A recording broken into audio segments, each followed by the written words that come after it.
ప్రభువైన యేసుక్రీస్తు నామములో వీడియో చూస్తున్న సహోదరులకు వందనాలు, శుభములు. ఈరోజు ఒక ప్రాముఖ్యమైన సంగతి, మనిషి జీవితములు విలువైంది ఏమిటి? ఈరోజు మానవుడు విలువైందని ఈ లోకంలో ఉన్న వాటిని చూసి ప్రయాసపడుతున్నాడు. బంగారు విలువైందని, డబ్బు విలువైందని, చరాస్తులు విలువైనవి. వాటిని సంపాదన కొరకు జీవితాంతకాలము ప్రయాసపడుతున్నా కానీ అవే విలువైందిగా ఈరోజు అనేక మంది వాటి కొరకు తన జీవితాన్ని వెచ్చించి దేవుడిచ్చిన ఈ జీవిత కాలాన్ని వాటి కోసమే ప్రయాసపడతాడు. కాబట్టి అందులో విలువైంది ఉందా అనడానికి కొన్ని విషయాలు మనం ఈరోజు ఆలోచించగలిగితే, పోనీ మన దృష్టిలో బంగారమే విలువైందంటే మనిషిని కూడా బంగారం అంటున్నాడు కాబట్టి బంగారం కూడా వాల్యుబుల్గా లెక్కేస్తున్నాం కాబట్టి అది విలువైందా? లేదా మనం సంపాదిస్తున్న డబ్బులు విలువ ఉందా? లేకపోతే మనం ఏదైతే ఇల్లు కట్టుకుంటున్నామో, ఏదైతే స్థిరాస్తులు అన్నామో వాటిలో విలువ ఉందా మనం ఆలోచన చేస్తే, ఇవేమి మనిషి బ్రతుకున్నంత వరకే వీటిలో ప్రయోజనం తప్ప ఇవి దేవుడున్న లోకం, పరలోకం, మనది కాని లోకం, మనం అస్థిరమైన లోకం చేరాలంటే మనం ఏదైతే విలువ అంటున్నామో, మనం ఏదైతే విలువని మనం ప్రయాసపడుతున్నామో, హార్నెస్లు దేవుడిచ్చిన సమయాన్ని మనం దేవుడిచ్చిన ఆయుష్కాలాన్ని ఉపయోగించి మన మరణం వరకు వీటి కోసం మనం ప్రయాసపడుతున్నాం విలువైందని, అందులో ఎంత విలువ ఉంది అని మనం ఆలోచించగలిగితే, బైబిల్లో ఉన్న విషయాలు మనం చూస్తే బైబిల్లో మాట ఉంటుంది, ఆకాశము భూమి గతించిన కానీ నా మాటలు ఏమాత్రం గతించవు అని. అంటే ఈరోజు మన విలువని ఏదనుకుంటున్నామో అవి మన మరణం తర్వాత మన కూడా రాని పరిస్థితి. మనం బంగారం అంటున్నాం కానీ, చరస్థిరాస్తులు అంటున్నాం కానీ, కోట్ల ఆస్తి మనం సంపాదించినా అవి మరణం తర్వాత అవి మన కూడా రావటం లేదు. మన జీవితాంతా కావటం వాటి కోసం వెచ్చించింది మన లైఫ్ అంతా. అంటే విలువ అనేది అనడానికి, విలువ అంటే మనం అనుకున్నట్టుగా బంగారంలోను చరస్థిరాస్తుల్లోనూ పేరు ప్రతిష్టల్లోనూ విలువ లేదు. ఏది విలువ అంటే భక్తి జీవితమే మనకు విలువైంది. దాన్ని మనం బ్రతకున్నప్పుడు సాధించగలిగితే, దాన్ని మనం సాధిస్తే మన దానికన్నా అంతకన్నా ధన్యమైన జీవితం మరొకట్లేదు. అందుకే బైబిల్లో అపోస్తుడైన పౌలు రాస్తూ పేతురు గారు రాసిన మొదటి పత్రికలో మనం ఆలోచిస్తే ఒక బంగారమైన వాక్యము ఈరోజు మనం చూస్తే, మొదటి తిమోతి పత్రికలో అపోస్తుడైన పౌలు గారు రాసిన మొదటి తిమోతి పత్రికలో 4వ అధ్యాయము ఇక్కడ 8వ వచనం మనం చూస్తే ఇక్కడ మాట అన్నాడు, దైవభక్తి ఈ జీవ విషయంలో రాబో విషయంలో అన్ని విషయంలో ప్రయోజనకరం అన్నాడు. అపోస్తుడైన పౌలు తిమోతికి రాసిన మొదటి పత్రిక 4వ అధ్యాయము 8వ వచనంలో దైవభక్తి అన్ని విషయంలోనూ అన్నాడు. ఈలోకి సంబంధమైన సాధకము కొంచెం బట్టకు ఉపయోగపడుతున్నాం కానీ దైవభక్తి అన్ని విషయంలో ప్రయోజనకరమైన విలువైంది. అంటే భక్తి అనేది మన జీవితంలో, మానవ జీవితంలో అతి ప్రాముఖ్యమైనది.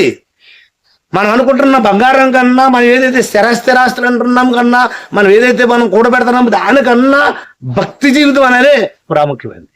ఇక్కడ అదే అన్నాడు, ఈలోక సంబంధమైన సాధకం కొంచెం మట్టుగా ఉపయోగపడుతున్నాం కానీ మొదటి తిమోతి 4:8 వచనంలో దైవభక్తి ఇప్పటి జీవి విషయంలోను రాబో జీవి విషయంలో అన్ని విషయంలో ప్రయోజనకరమైంది. అన్ని విషయంలో ప్రయోజనమైంది ఏదంటే భక్తి జీవితం. భక్తి ఆ భక్తిని చేయలేక ఈరోజు మనిషి ప్రయోజనం కాని దానికోసం, శాశ్వతమైన దానికోసం కాని దానికోసం ఆహార్నెస్లు పరిగెట్టి ఈ అనంత వాయువులో కలిసిపోయాడు. మనిషి జీవితాన్ని ప్రాముఖ్యమైనది మర్చిపోయాడు, విలువైంది మర్చిపోయాడు. లోకం చూసి మురిసిపోతున్నాం, మనం చూసి ఆస్తిని చూసి మురిసిపోతున్నామే తప్ప అవి మన కూడా రావు అని తెలిసిండు కూడా వాటి కోసమే ప్రయాసపడుతుంది. అందుకే ఇప్పుడు పౌలు అంటుంది, ఈ లోక సంబంధమైన సాధకం కొంచెం మట్టుగా ప్రయోజనం కానీ దైవభక్తి అన్ని విషయంలోనూ రాబో విషయంలో కూడా ప్రయోజనకరమైనది, విలువైనది ఏదే అంటే మనం అనుకున్నట్టుగా లోకంలో ఉన్నది కాదు, కంటికి కనిపించే దాంట్లో విలువైనది కాదు. ఇవేవి మనకు కూడా రావు, ఇవన్నీ అశాశ్వతమైనవి. మన మరణం తర్వాత ఇవన్నీ విదేశీ వెళ్ళిపోయేవి, ఇవి మనకు కూడా రావు. మనకు కూడా వచ్చేది ఏంటంటే మనం ఎలా బ్రతికాము, మన జీవితంలో ఎలా బ్రతికాము, మన పుట్టినప్పటి నుండి చనిపోయే వరకు దేనికోసం ఎలా బ్రతికాము అదే దేవుడు లెక్కేసుకుంది. భక్తి జీవితమే అన్నిటికన్నా విలువైంది. అందుకే సొలొమోను కూడా చెప్తూ ఆయన కూడా తన జీవితంలో అన్ని ఆలోచించి తరిచి కూడా ఒక మాట చెప్పుకొస్తున్న మాట మనం ఈ సందర్భంలో ఆలోచించుకోగలిగితే, ప్రసంగి గ్రంథంలో జ్ఞానాన్ని సొలొమోను గారు ఐశ్వర్యవంతుడు. సొలొమోను అంటే జ్ఞానం గలవాడు ఎవడు లేడు. మహారాజు, స్వర్ణ దేవాలయాన్ని కట్టించినాడు. అంత అద్భుతమైన సొలొమోను గారు తన జీవితాన్ని అనుభవించి ప్రసంగి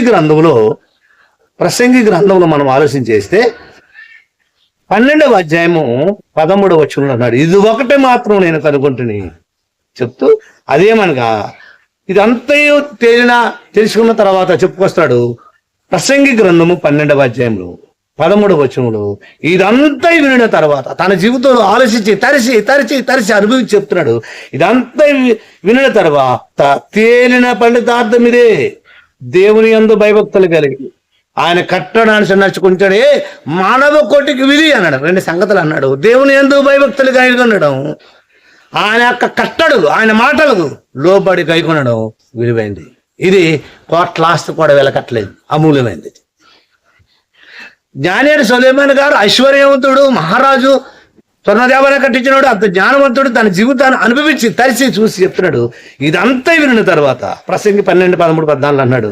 ఇదంతా వినిన తర్వాత పేరిన ఫలితార్థం ఇదే, ఏంటంటే దేవుని యందు భయభక్తులు కలిగి ఉండి ఆయన కట్టడను అనుసరించి నడుచుకుంటాడే మానవ కోటికి విధి అన్నాడు. అంటే మనిషి జీవితంలో ప్రాముఖ్యమైనది, విలువైంది, అమూల్యమైనది, వెలకట్లేనిది ఏదంటే భక్తి, దైవభక్తులు కలిగి ఉండడం, దైవభక్తి. ఇది మనం చనిపోయే లోపల మనం ఆస్తి కోసం ఎలా ప్రయాసపడుతున్నాము, విలువైన దాని కోసం ఎలా హార్వెస్టర్ కష్టపడుతున్నాము, దానికంటే విలువైంది కాబట్టి, వెలకట్లేదు కాబట్టి, అమూల్యమైంది కాబట్టి భక్తి జీవితం. దీన్ని మనం సంపాదించుకోగలిగితే మన మరణం తర్వాత పరలోకం 100% గ్యారెంటీ. ఈరోజు కట్టి కనిపించిన దాంట్లోనే శాశ్వతం ఉంది, ఇదే గొప్పదని లెక్కేస్తున్నాం. కానీ మన మరణం తర్వాత ఇవేమి పూసుకు పుల్ల కూడా మనకు కూడా రావటం లేదు. ఇందులో జ్ఞానం ఉంది. కాబట్టి మానవ కోటికి ఏంటో జ్ఞానే సొలొమోనుగా చెప్తుంది. ఇదంతా వినిన తర్వాత తన జీవితంలో అనుభవించి చెప్పుకొస్తుంది. ఇదంతా వినిన తర్వాత తేలిన ఫలితార్థం ఏంటంటే దేవుని అందరూ భయభక్తులు కలిగి ఉన్నాడు. అలా భయభక్తులు కలిగి జీవించడమే మన జీవితంలో విలువైంది. దేవుడు ఈ మాటలు జీవించిన కాక అందరికీ